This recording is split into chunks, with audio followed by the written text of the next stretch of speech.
र नभनौँ भन्दा एउटा कुरा भन्न मन लाग्यो साथी हो। झापा 5 मा चाहिँ घन्टीको चाहिँ यहाँ यसो हेराइ बुझाइ सोचाइहरू अनुसार चाहिँ के देखेँ भन्दाखेरि चाहिँ साथी, अब यो अशब्द होला, अलि मिलाएर बुझ्नु होला। हाम्रो पहिला नेपालीमा उखान छ नि, बुढापाकाहरूले भन्थे नि, हगाई भन्दा पदाई ठुलो भइरहेछ क्या साथी। त्यस्तो देखिरहेको छु म चाहिँ घन्टीको चाहिँ झापा 5 मा चाहिँ आफ्नो आफ्नो तरिकाले लड्ने हो, तर त्यो तरिका भन्दा पनि अलिकति बाहिरी गएर चाहिँ त्यस्तो उयोहरू चाहिँ नगरौँ भन्न चाहन्छु क्या म चाहिँ।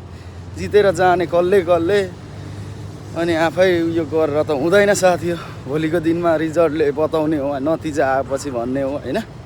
र यो कुराहरू तपाईँहरूलाई के कस्तो थाहा छ साथी? घन्टी चाहिँ झापा 5 मा चाहिँ हगाई भन्दा ठुलो पदाई छ है साथी हो, अरू केही होइन। यति मिलाएर बुझ्नुहुन्छ भने तपाईँहरूले